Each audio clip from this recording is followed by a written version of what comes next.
Governing Texas, Chapter 4, Political Parties. Why political parties matter. Sarah Davis is a moderate Republican who represented a suburban wealthy district in Houston that includes Rice University and the ritzy Galleria. Davis was first elected to the legislature in 2010, narrowly defeating Houston City Council member Ellen Cohen, a liberal Democrat. Davis was reelected in 2012 against Democrat Ann Johnson. While in the legislature, Davis has towed an independent line, failing to cooperate with the Tea Party wing of the Republican Party on issues ranging from the bathroom bill to abortion clinics. As the only pro-choice Republican in the Texas House, she has caught the attention of statewide elected officials, including Governor Greg Abbott.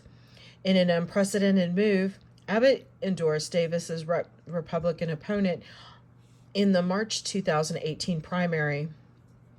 Abbott reasoned that Davis was not sufficiently supportive of his agenda in his first term as governor.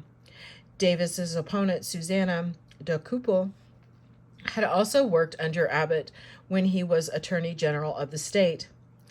Davis went on to defeat DeCouple in the primary and her Democratic opponent, Allison Lamy Sawyer, in the November 2018 election. The new Speaker, Dennis Bonin, took note of these Republican primaries by warning members of the House Republican caucus not to endorse primary opponents. In 2019, the practice Bonin feared would lead to the nomination of even more conservative Republicans who could not hold on to these suburban districts. What does the story about Sarah Davis tell us about the state of political parties in Texas? On the surface, Republicans dominate Texas politics. Since 1994, every statewide elected official has been a member of the Republican Party. Since 2002, the Texas legislature has been controlled by Republicans. Yet there remain intra-party tensions between the more conservative wing of the party and the few moderates remaining in the party. In a district such as Davis's, Republican divisions could possibly yield an opening for Democrats who could field a candidate who would be more in tune with the district, which voted for Hillary Clinton in 2016 election. Indeed, in the 2020 election, Democrat Ann Johnson defeated Davis in the increasingly Democratic district in Houston, which also went for Joe Biden in the presidential race. In reality, the three political parties in modern-day Texas, business-oriented mainstream Republicans, Tea Party's conservative Republicans, and the Democratic Party. In the George W. Bush era during the 1990s, the Republican Party was dominated by a business-oriented mainstream Republican who were interested in low taxes, less regulation, and tort reform. By 2012, the party had become more conservative. That year, the business-oriented Lieutenant Governor David Dewhurst lost the U.S. Senate primary to Ted Cruz, who positioned himself to the right of Dewhurst. This competitive primary resulted from the retirement of mainstream Republican Senator K. Belly Hutchinson. In the two most recent legislative sessions, the clash between factions of the Republican Party were readily apparent.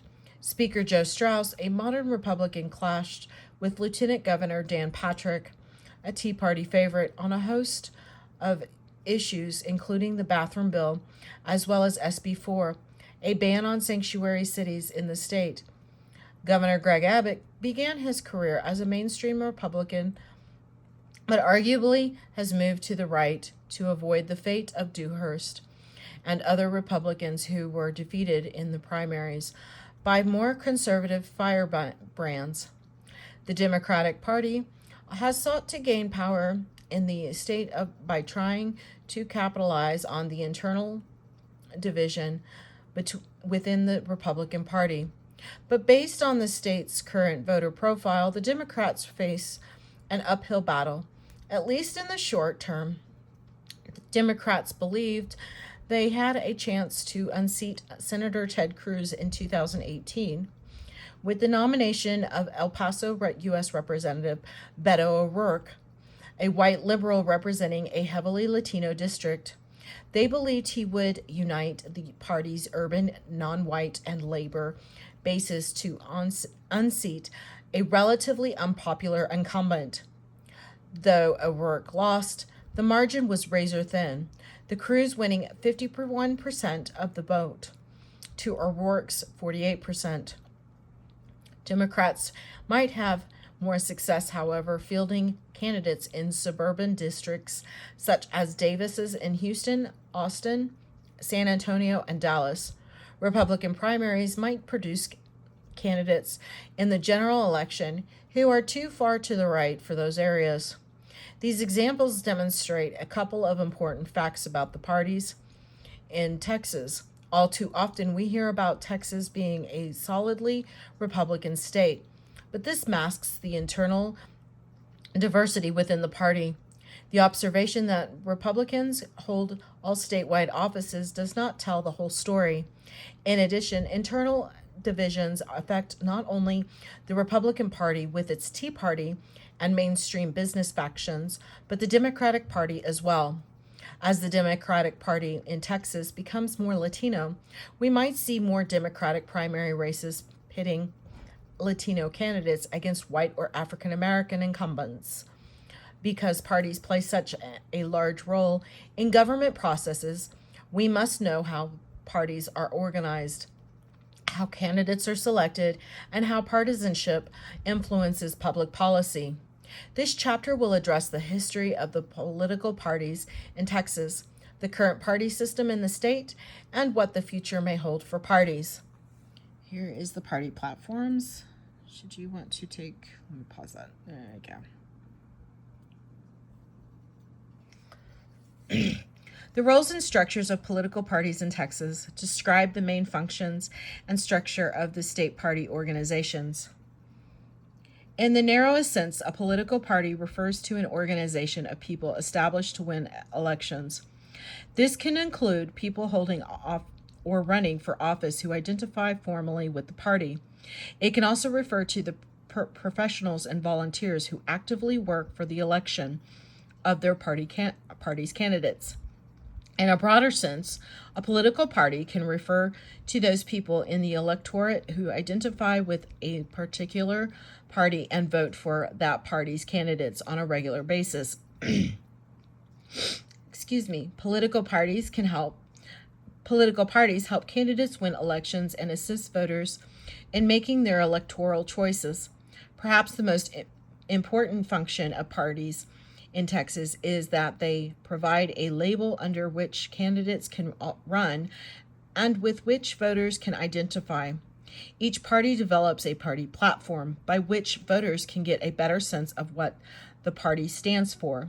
While candidates can and often do deviate somewhat from their party platform, voters wishing to know a candidate's basic political philosophy can consult the state party platform. Because Texas elects large numbers of office holders, it is unlikely that voters will be familiar with the views or the qualifications of every candidate. However, Texas voters overwhelmingly identify with or lean toward either the Republican Party or the Democratic Party. Thus, for many voters, without other information, the party label becomes the standard they apply in casting a ballot for a candidate. Voters often use the party label as a cue to the ideology of candidates. A voter may assume that, for example, a Republican candidate is a conservative and may vote for or against a candidate because of the ideology that a party affiliation implies. In addition, parties help in raising money for candidates. campaigns and in assisting candidates with legal requirements and training for a campaign. They sometimes recruit candidates for political races.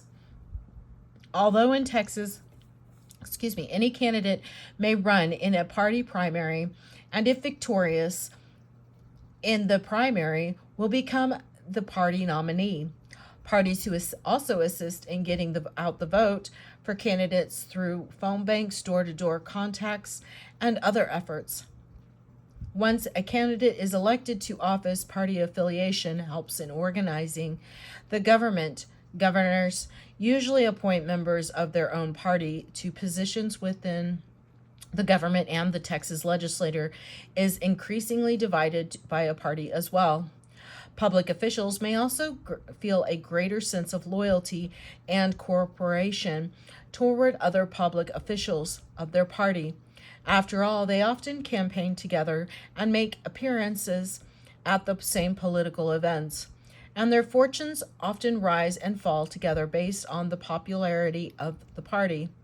In that sense, the banding together of office holders with the same party affiliation provides voters with an opportunity to hold the party accountable for its successes or failures. Texas party politics. As the nation has become more divided along party lines, voters have elected fewer moderates to office. This created more friction in government, including gridlock in Congress. If we only observed national politics, we would come away with the impression that politics at the state and local levels mirrors the national partisan battles. However, this has not always been the case. As explained in the introduction, in Texas, the dominant Republican Party has its own internal divisions. Even though the majority party controls committee assignments, chairs of committees sometimes include a mix of Democrats and Republicans. This has historically been true in Texas. For example, the former Speaker of the Texas House, Joe Straus from San Antonio, was considered a moderate Republican and owed his election to the speakership to many Democrats in the legislature who voted to elect him Speaker. In recognition of their support, Straus has made Democrats committee chairs. This situation would never happen in the U.S. Congress, as parties are much more salient in national politics. In Congress, the majority party gives leadership positions like committee chairs only to its own loyal party members. As the Republican Party in Texas has moved further to the right, the bipartisan tradition there will likely change to the partisan polarization prevalent nationally. Indeed, when conservative Republican Dan Patrick took over as lieutenant governor, he ended the previous lieutenant governor's practice of appointing Democrats as committee chairs. Why might these partisan divisions we see in Washington be less pronounced at the state and local levels?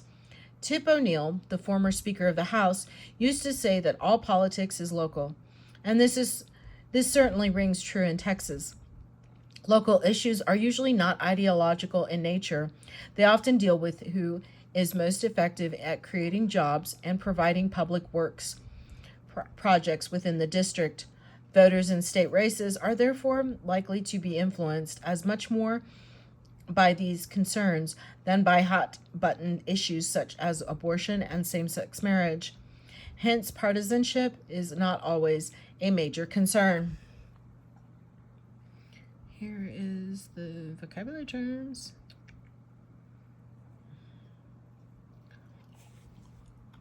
I'll focus in on that for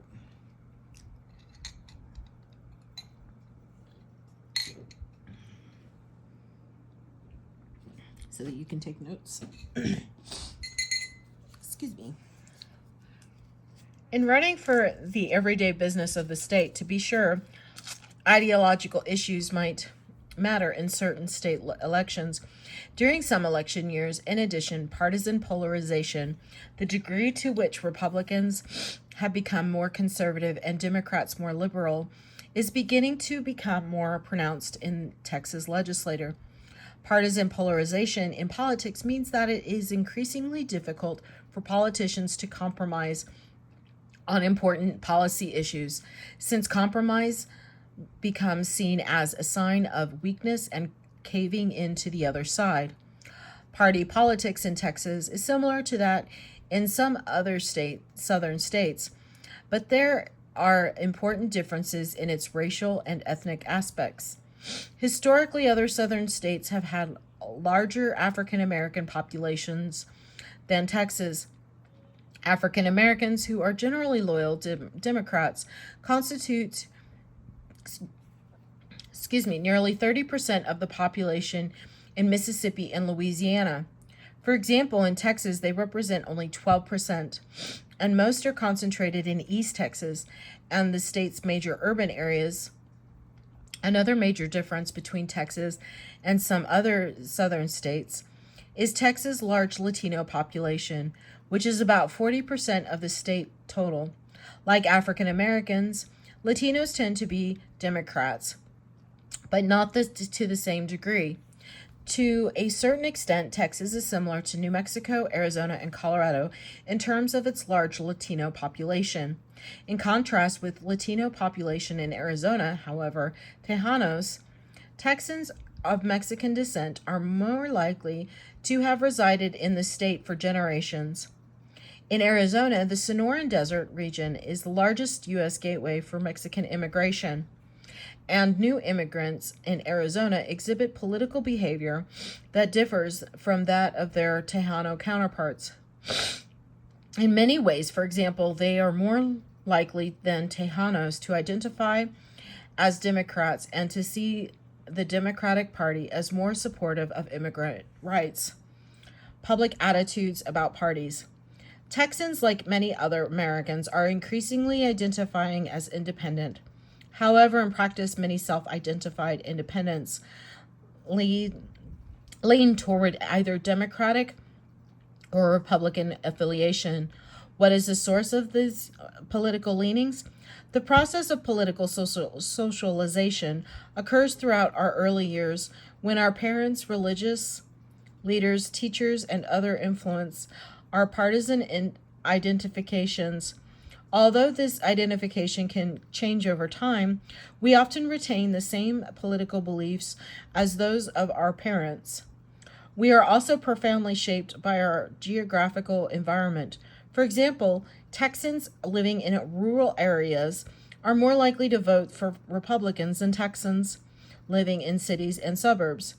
In the 2018 election, Senator Ted Cruz was reelected due to strong support from voters in the state rural areas. In addition, Texas has a long history of state pride, independence, and individualism. People growing up in the state become accustomed to these values and thus often incorporate them into their political ideologies and partisan preferences. Visitors to Texas are often surprised at how much state pride native Texans display. For example, the very notion of a state pledge of allegiance, like the one recited by many Texas schoolchildren, is a practice that surprises people from other states. In Texas, as in the country as a whole, partisanship has increasingly become correlated with ideology. That is, Texans who identify as conservative are more likely to identify as Republican, while Texans who identify as liberal are more likely to identify as Democrats. According to the Texas Tribune poll, in 2008, 35% of Texas Democrats identified as liberal. By 2018, 60% of Texas Democrats identified as liberal. 73% of Texas Republicans identified as conservative in 2008. By 2018, the percentage of Texas Republicans identifying as conservative had risen to 85%. Perhaps the greatest shift has been in Texas moderates, with 55% of the Texas Democrats identifying as moderate in 2008. By 2018, 28% of Texas Democrats identified as moderate. Self-described Republican moderates have decreased from 25% to 11% in the same time period. Partisanship and ideology have converged as much that few voters identify as liberal Republican or conservative Democrat. How does partisan affiliation affect Texas voters?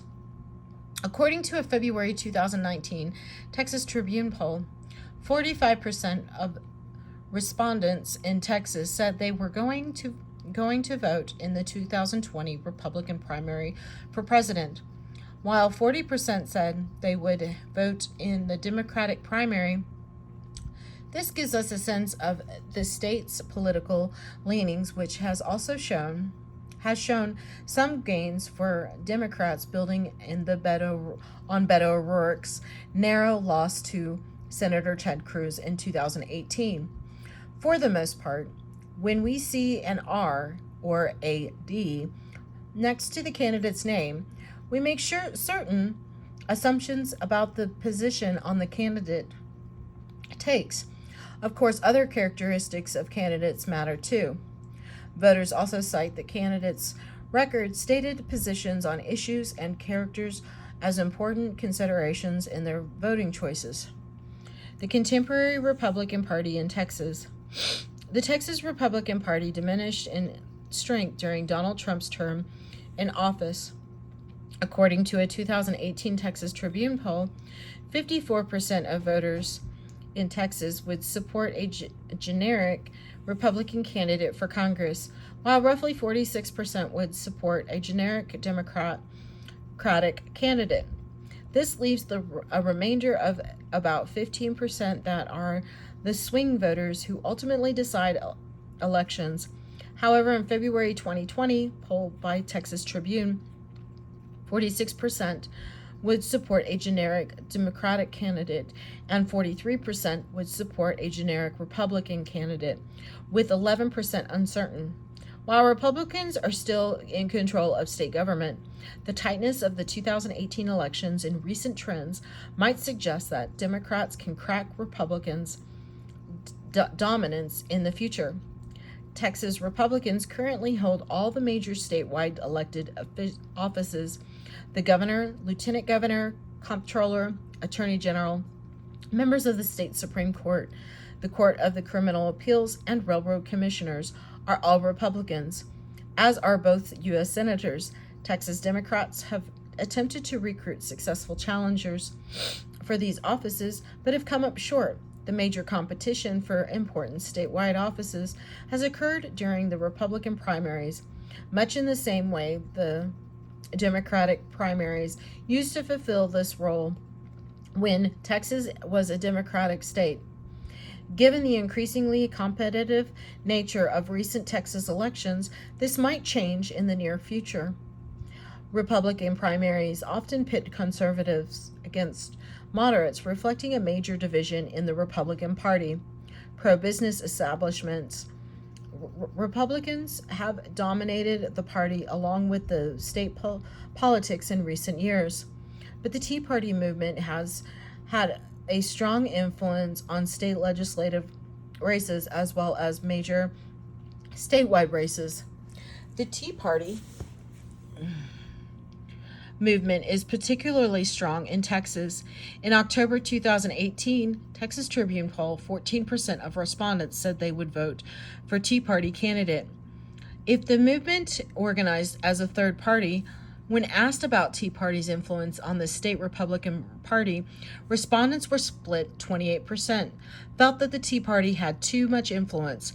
17% thought its degree of influence was about right, and 27% thought it had too little influence.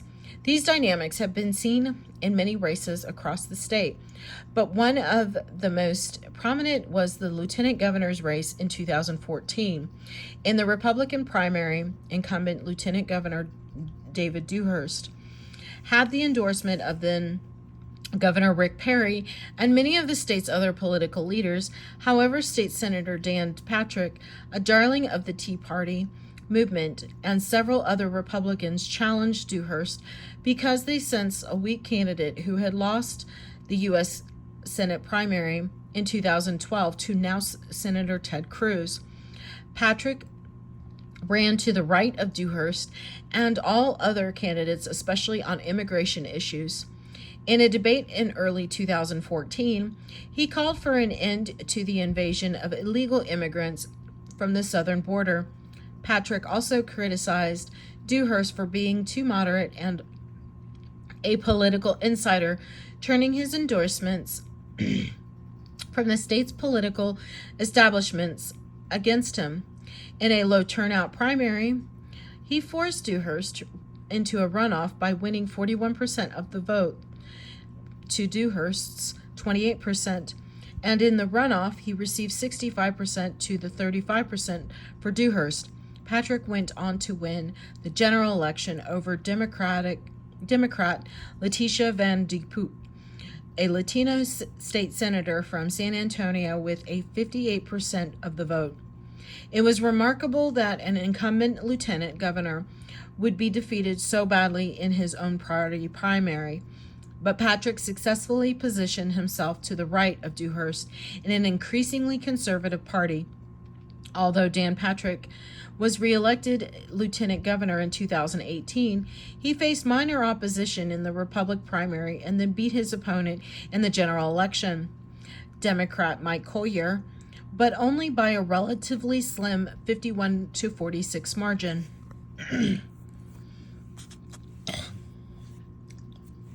Here's this. Should you want to read it? The contemporary Democratic Party in Texas. The Republican Party and conservative politics have not always been so powerful in Texas. Prior to 1994, Democrats held many statewide offices, and many of those Democrats were liberals.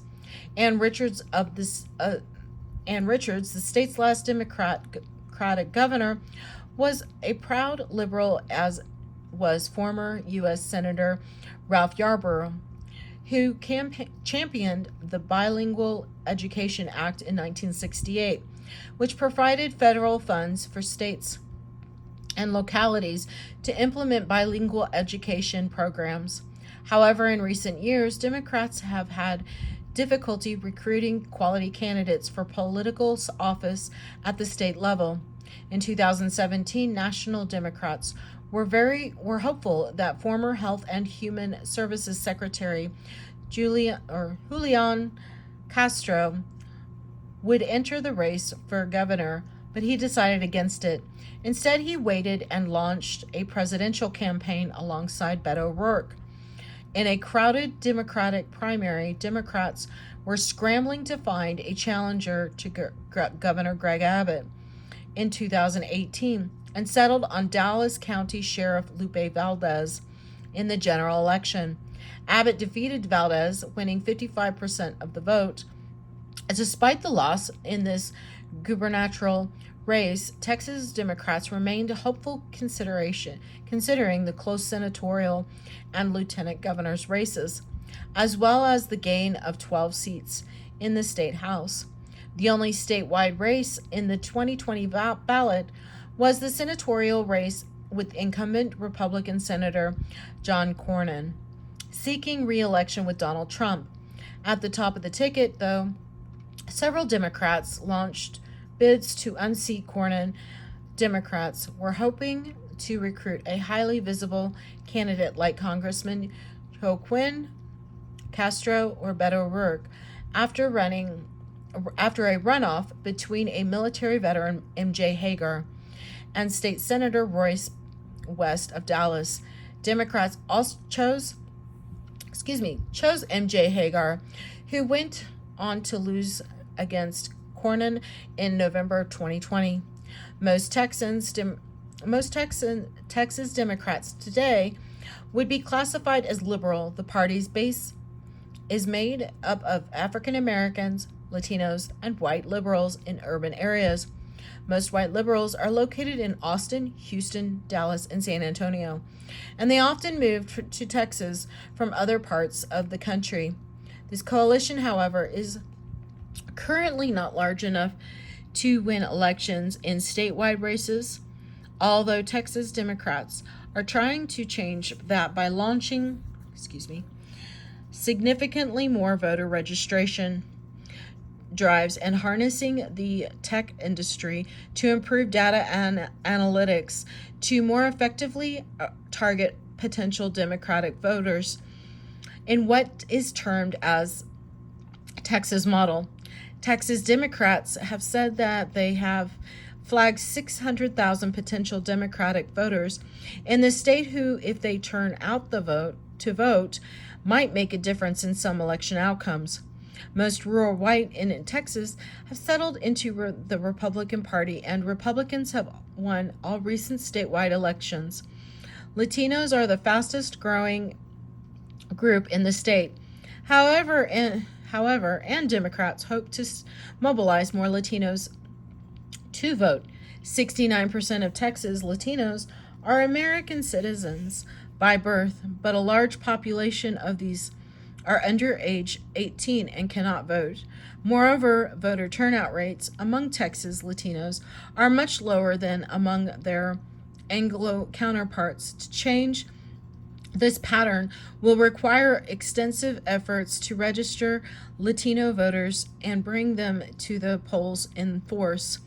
No Democrat has won Texas in a presidential race since Jimmy Carter in 1976. In 2020, Republican President Donald Trump won 52.2% of the vote in Texas, while Democrat Joe Biden won 46.4%. This 5.8% percentage point margin in favor of the Republican candidate meant that Trump underperformed relative to his performance 4 years earlier, when he won the state by 9 percentage points. Democratic candidates have also fared poorly in recent U.S. Senate races. For example, in the 2012 election to replace retiring Senator Kay Bailey Hutchison, Ted Cruz, the Republican, won easily. Democrat Beto O'Rourke, a congressman from El Paso, challenged Cruz in 2018 and narrowly lost him in the most competitive statewide race in decades. However, in 2020, Republican Senator John Cornyn easily defeated M.J. Hagar with 53.6% of the vote, while Hagar received 43.8%. Texas Democrats do have influence in certain localities. In Travis County, the home of Austin, Democrats dominate city government. Other major cities, including Houston and San Antonio, have Democratic mayors and city councils. However, this influence does not extend to statewide elections. 11 of the 13 Democrats representing Texas in the U.S. Congress are either a Latino or African American.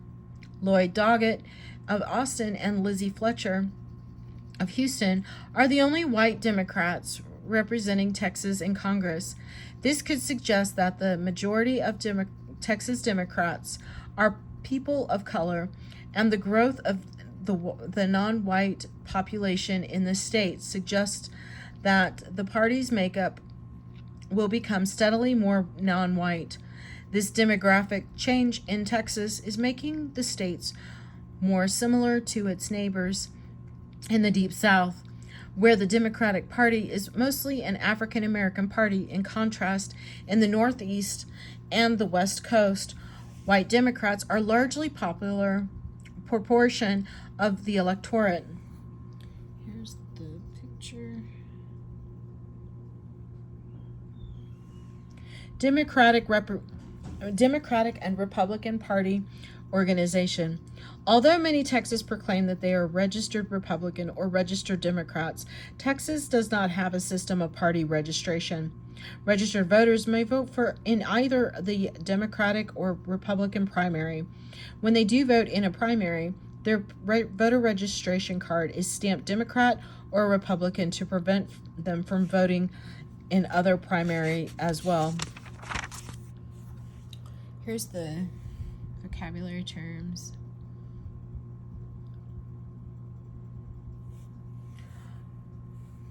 One of the most important functions of political parties is to select candidates who run for office under the party label.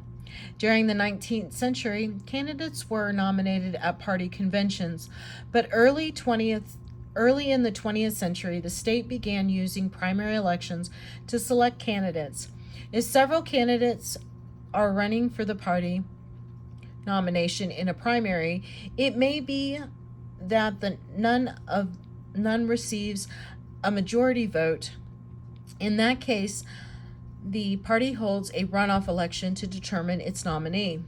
To understand how the parties are organized, think first in terms of the permanent organization of the party and then in terms of temporary campaign organization. See Figure 4.1. In each election precinct, a precinct chair is elected in the party primary. The precinct chair will head the precinct convention and serve on the party's county executive committee, whose main responsibility is to run the county primary and plan the county conventions. Also elected in the primary is a county chair to head the county executive committee, which includes all precinct chairs. There may be other district committees as well for political divisions that do not correspond to the county lines. At the state level, there is a state executive committee, which includes a state chair and vice chair. These officers are selected every 2 years at the state party conventions. The state executive committee accepts filings by candidates for statewide office and also helps raise funds for the party and establish party policy. Both Democratic and the Republican parties also employ professional staff to run day-to-day operations and to assist with special problems that affect the party. The temporary organization of the party includes the precinct conventions. The main roles of the precinct conventions are to select delegates to the county convention and possibly to submit resolutions that may eventually become part of the party platform. Delegates chosen by the precinct convention then go to the county conventions or in urban areas to district conventions, which elect delegates to the state convention. Both Democratic and Republican parties hold a state convention every other year.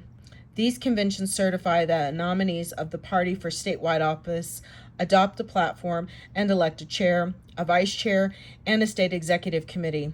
In presidential election years, the state conventions also select delegates for the National Party Convention, elect delegates for the National Party Committee, and choose presidential electors who, at the party's choice for the president carries the state in the election, will formally cast the state's electoral votes for the presidents in the Electoral College.